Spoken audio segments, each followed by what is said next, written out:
आप सभी को प्रभु यीशु मसीह के नाम में जय मसीह। एक बहुत बड़ी खुशखबरी, एक बहुत ही बड़ा खुलासा। मैं खुलासा इसलिए कर रहा हूँ कि प्रॉफिट विजेंद्र सिंह के ऊपर लोग झूठा आरोप लगा रहा है।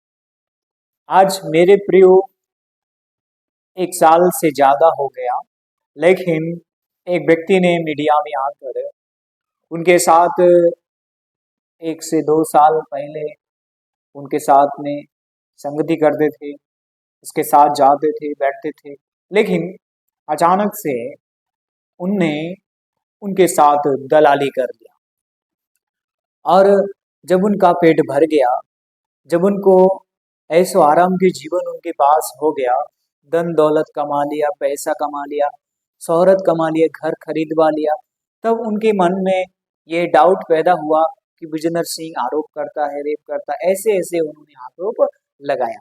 लेकिन अभी एक खबर सामने आई है और वो अपनी वीडियो के अंदर बता रहा है कि विजेंद्र सिंह चर्च के अंदर में महिलाओं के साथ गंदा गंदा ऐसे उल्टे सुल्टे आरोप लगा रहा है। लेकिन मैं बताना चाहते हैं, अगर एक सच्चा सेवक है और सच्चा सेवक चर्च के अंदर क्यों ऐसे काम करेगा?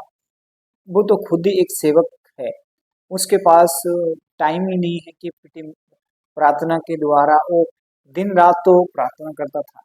लेकिन ये बातें क्यों हुआ है, किस वजह से हुआ है, आज इस वीडियो में हम बताएंगे।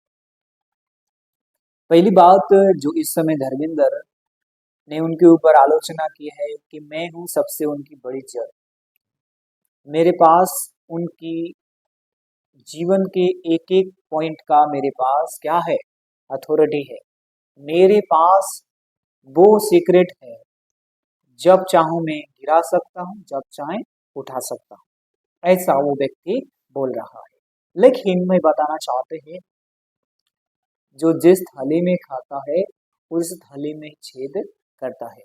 आज इसी तरह जो धर्मेंद्र पास्टर है, लेकिन अपने आप को पास्टर बोलता है, लेकिन जिस थाली में खाता है उसी थाली में छेद करता है, तो वो एक सच्चा सेवक नहीं है।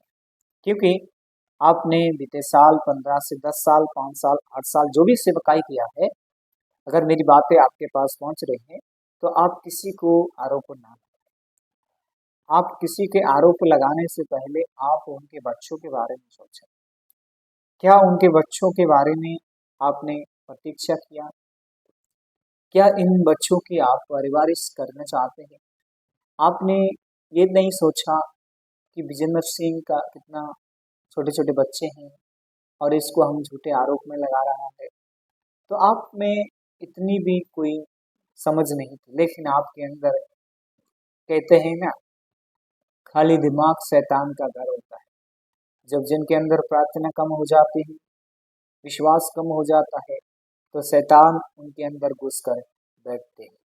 आज उसी तरह से विजेंद्र सिंह के दुश्मन नए नए लोग निकल कर आ रहे हैं और अपनी अपनी बातें रख रहे हैं। लेकिन जैसे उसने बताया है कि मेरे पास सब कुछ उसका अधिकार है, मेरे पास उसकी एक एक बात मालूम है।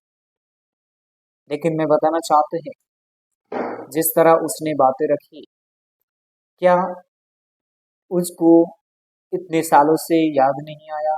1 साल हो गया, क्या अभी याद आ रहा है? सवाल मैं पूछना चाहते हैं। रब धर्मेंद्र पास्टर, मैं आपसे सवाल करना चाहते हैं, मेरा सवाल का जवाब देना पड़ेगा। आपने इतने दिनों से कहाँ थे?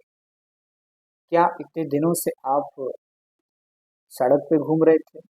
क्या इतने दिनों से आप लोगों के साथ दलाली कर रहे थे? क्या इतने दिनों से आप लोगों के साथ ठगी कर रहे थे? लेकिन मैं बताना चाहते हैं, जो दलाली करता है वो दलाली का फल पाएगा, जो चुगली करता है वो चुगली का फल पाएगा, जो ठगी करता है वो ठगी का फल पाएगा। जिस तरह धर्मेंद्र ने अपने दास के साथ दलाली किया है, ठगी किया है, उसी का पलटा आपके ऊपर आने वाला है। ये मैं नहीं कह रहा, ये परमेश्वर का कलाम भी कहता है। जैसा बीज बोगे वैसा आप पाओगे।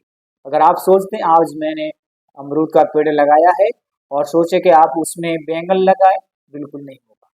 जैसा आप लोगों के लिए कांटे बिछाएंगे, उसी प्रकार आपके लिए भी रास्ते वैसे होंगे। आज जो हालात विजेंद्र सिंह मिनिस्ट्री के हैं और उनकी परिस्थिति को देखते हुए बहुत सारे लोग उनके साथ जुड़े थे, लेकिन कुछ लोगों ने उनकी बातें नहीं सुना। लेकिन आज भी परमेश्वर उनके साथ है। चाहे दुनिया छोड़ दे, चाहे दुनिया के लोग छोड़ दे, लेकिन परमेश्वर नहीं छोड़ेगा। हालेलुया। क्या ये सही किया है धर्मेंद्र ने? आप अपनी राय जरूर बताइए। क्या ऐसा करना चाहिए? एक गुरु को एक सेवक के प्रति किस तरह होना चाहिए? अगर सेवक गुरु के अधीन नहीं होगा और उसको नीचा करेगा तो कितना दुख लगेगा। तो अपनी राय जरूर लिखिए। क्या आप लोग एक साथ जुड़ सकते हैं, एक साथ मिल सकते हैं? परमेश्वर आप सबको आशीष करे। God bless you. परमेश्वर आशीष दे।